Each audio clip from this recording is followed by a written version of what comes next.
Halo teman-teman, jumpa lagi dengan saya Rince Binu dalam pembahasan soal SKB Guru Part 1. Jangan lupa subscribe dan bunyikan loncengnya ya. Terima kasih. Soal nomor 1. Anda adalah seorang guru yang baru bekerja selama 3 bulan dan belum memiliki pengalaman. Tugas Anda dalam mengajar sudah padat sekali, dan pada saat yang bersamaan, sekolah tempat Anda bekerja sedang mempersiapkan akreditasi. Anda diminta untuk menjadi salah satu tim penyusun borang akreditasi. Yang akan Anda lakukan adalah titik-titik. A.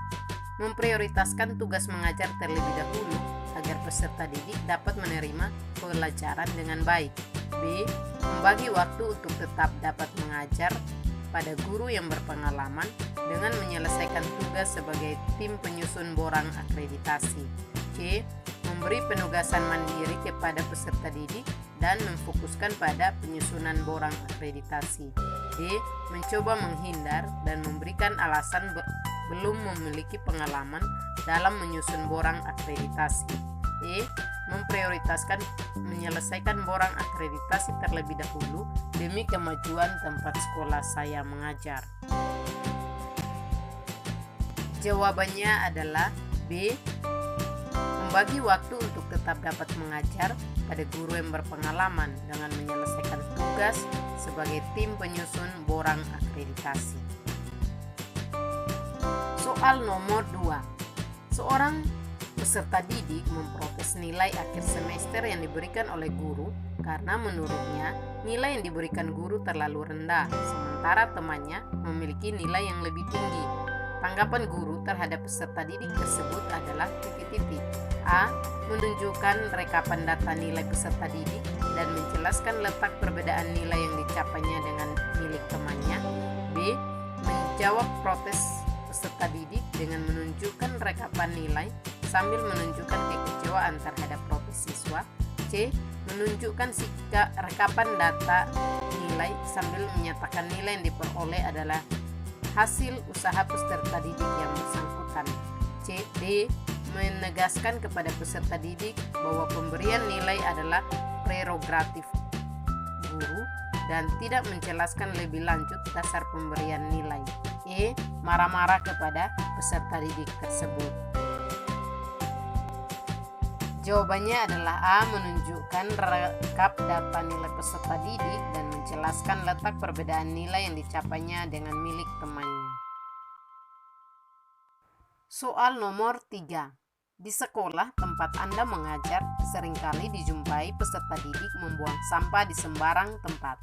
Meskipun sudah ada peringatan dan larangan, sebagai guru yang harus memberikan keteladanan pada siswa, solusi yang Anda ambil untuk mengatasi permasalahan ini adalah titik-titik. A. Aktif menggiatkan aksi untuk membuang sampah pada tempatnya secara verbal dan tertulis, serta meminta pihak sekolah menempatkan banyak tempat sampah. B. Mengajak siswa membuat kerajinan tangan dari limbah sampah agar siswa tertarik berkarya dari hasil olahan sampah. C. Memberikan teguran secara nyata kepada peserta didik yang membuang sampah sembarangan. D. Berdiam diri karena merasa bukan tanggung jawab saya. E. Meminta kepada pihak sekolah untuk memberikan sanksi bagi yang membuang sampah sembarangan. Jawabannya adalah C. Memberikan teguran secara nyata kepada peserta didik yang membuang sampah sembarangan. Soal nomor 4. Seorang peserta didik sering melakukan pelanggaran tata tertib. Pandangan guru terhadap peserta didik tersebut adalah titik-titik. A. Peserta didik tersebut sulit untuk berubah, sekalipun dengan bimbingan dan didikan khusus, karena lingkungan keluarga dan tempat tinggal lebih dominan mempengaruhi perilakunya. B. Peserta didik tersebut memiliki masalah yang belum tertangani, sehingga harus dibantu memecahkan masalah terlebih dahulu untuk memperbaiki perilakunya. C. Perubahan perilaku hanya berasal dari diri peserta didik yang bersangkutan, sehingga tidak ada yang bisa dilakukan guru kecuali menegakkan aturan secara tegas. B. Peserta didik tersebut memiliki kemampuan berubah perilakunya asalkan guru selalu sabar menasehati dia. B. Peserta didik tersebut susah untuk dididik karena perilaku pelanggaran tersebut merupakan watak yang dibawa sejak lahir. Jawabannya adalah B. Peserta didik tersebut memiliki masalah yang belum tertangani sehingga harus dibantu memecahkan masalah terlebih dahulu untuk memperbaiki perilaku. Soal nomor 5. Ketika di jalan Anda menjumpai rekan sejawat menyeberang jalan dengan cara melanggar peraturan lalu lintas, maka yang Anda lakukan adalah titik-titik. A. Mendekati secara persuasif guru tersebut agar mau menaati peraturan di jalan raya. B. Enggan menegur karena khawatir dia tersinggung. C. Mengadukan perilaku guru tersebut kepada kepala sekolah agar segera ditindaklanjuti dengan pemberian peringatan. D. Meminta bantuan kepada teman terdekatnya agar memberikan nasihat. E. Menegur karena apa yang dilakukan guru tersebut dapat membahayakan dirinya sendiri dan orang lain.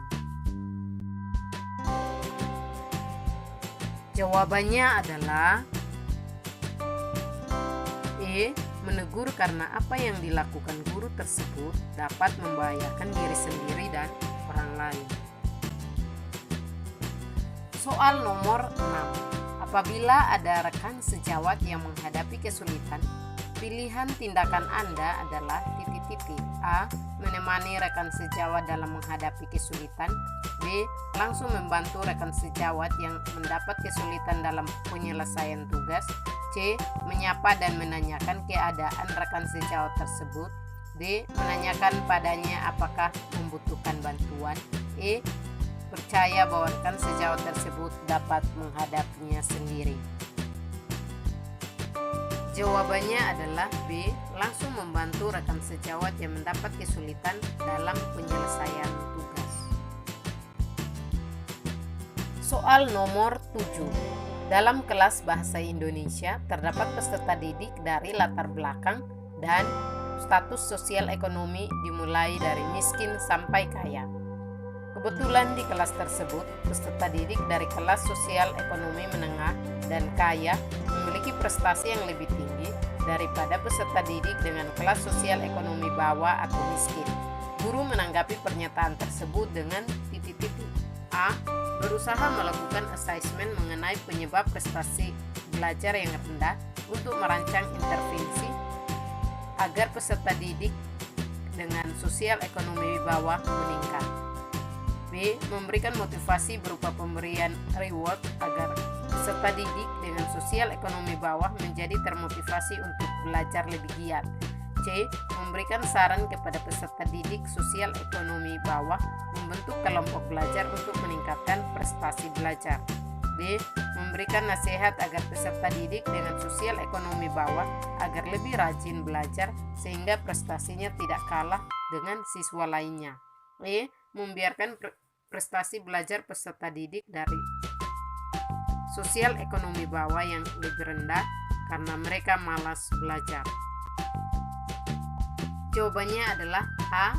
Berusaha melakukan asesmen mengenai penyebab prestasi belajar yang rendah untuk merancang intervensi agar prestasi peserta didik dengan sosial ekonomi bawah meningkat.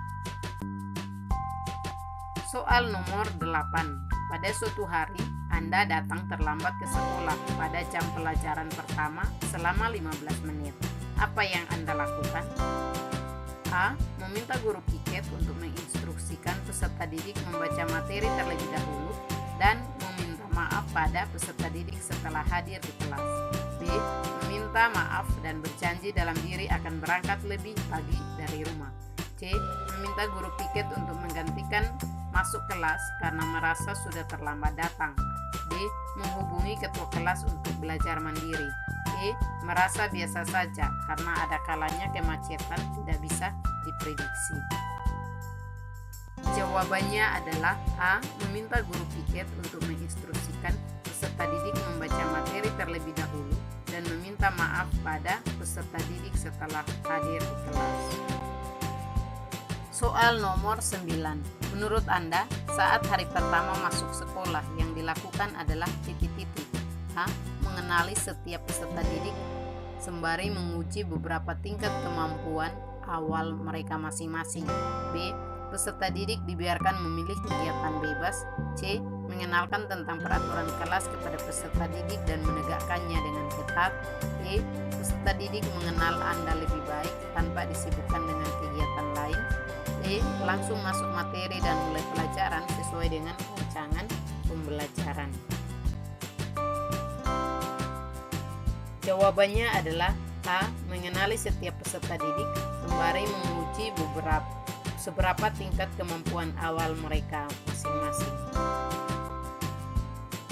Soal nomor 10. Menurut Anda, pernyataan di bawah ini yang paling menunjukkan kondisi Anda dalam situasi yang menekan adalah titik-titik. A. Bertindak sesuai dengan situasi yang dihadapi. B.